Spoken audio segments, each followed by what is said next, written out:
Dear parents, स्वागत है आप सभी का सोनालिका ई गुरुकुल की एक नई पेशकश में, जहां हम पेरेंटिंग से रिलेटेड कुछ एस्पेक्ट्स डिस्कस करते हैं, क्योंकि आपकी पेरेंटिंग ही बच्चों को आने वाले भविष्य के लिए तैयार करती है।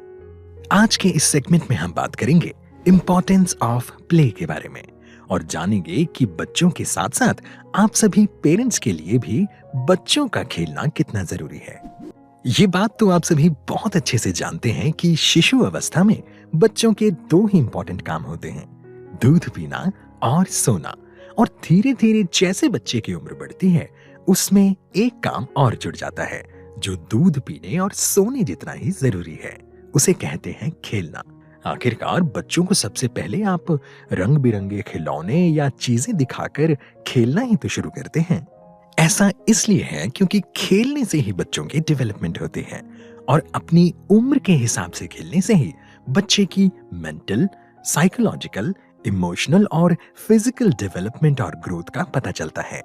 ये बात अक्सर आपने नोटिस की होगी कि जब कभी भी बच्चों को पीडियाट्रिशियन या बच्चों के डॉक्टर के पास ले जाया जाता है तो वो डॉक्टर बच्चे की एग्जामिनेशन के लिए उसे अलग अलग कलर्स की बॉल्स या चीजें या खिलौने देते हैं और बच्चे को उन चीजों से खेलता देख वो बच्चे की सेहत का अंदाजा लगाते हैं।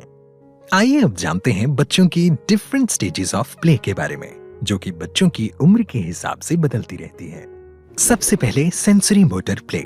ये सबसे पहली स्टेज होती है जब बच्चा हर चीज को पकड़कर उसे मुंह में डालने की कोशिश करता है।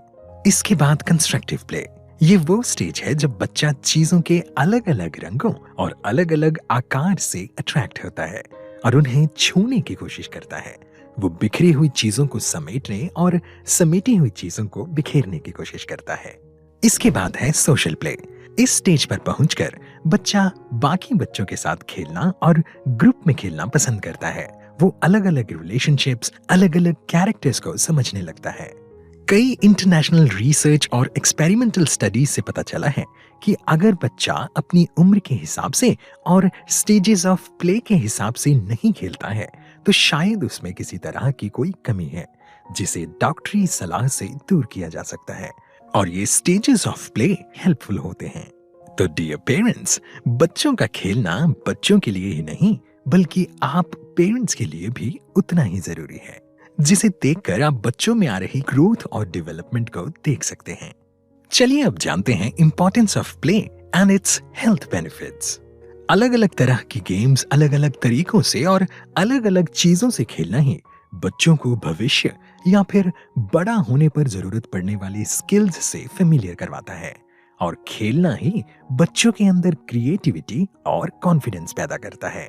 सबसे पहले फिजिकल बेनिफिट्स। खेलते समय बच्चे अपने शरीर और दिमाग दोनों पर जोर लगाते हैं और जिससे बच्चों की फिजिकल और मस्कुलर ग्रोथ होती है। अलग अलग गाड़ियों और खिलौनों को देखकर बच्चों में मोटर स्किल्स आती हैं। जब वो जोर लगाते हैं तो उनकी बोन डेंसिटी भी इंप्रूव होती है। इसके बाद है इमोशनल बेनिफिट्स। खेलने से बच्चे डिफरेंट सिचुएशंस और डिफरेंट प्रॉब्लम्स को सॉल्व करना भी सीखते हैं और वो अलग अलग सिचुएशंस में अलग अलग भाव यानी अलग अलग इमोशंस को एक्सप्रेस करना भी सीखते हैं, जैसे जीतना, हारना, खुशी मनाना या फिर किसी को हौसला देना। इसके बाद हैं सोशल बेनिफिट्स। जब बच्चे सोशली यानी ग्रुप में बाकी बच्चों के साथ खेलना शुरू करते हैं तो वो सभी लोगों से घुलना मिलना, सोशल स्किल्स और एटिकेट्स भी सीखते हैं, जो कि फ्यूचर के लिए बहुत जरूरी है। इसके साथ साथ वो टीम वर्क और लीडरशिप क्वालिटीज भी सीखते हैं। इसके बाद है कॉग्निटिव बेनिफिट्स, जिसमें बच्चे की इंटेलिजेंस इंप्रूव होती है। इसके बाद है बिहेवियरल बेनिफिट्स। फॉर एग्जाम्पल, बच्चे जब चोर पुलिस, डॉक्टर पेशेंट या टीचर स्टूडेंट जैसी गेम्स खेलते हैं तो बच्चों की इमेजिनेशन पावर बढ़ती है, जिसे हम सोचने की क्षमता कहते हैं और ये फ्यूचर के लिए बहुत जरूरी है।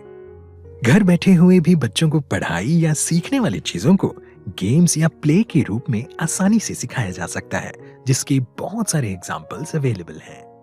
डियर पेरेंट्स, पढ़ाई के साथ साथ बच्चों का खेलना भी उतना ही जरूरी है, क्योंकि किसी ने बहुत खूब कहा है कि while playing, kids are preparing themselves for future।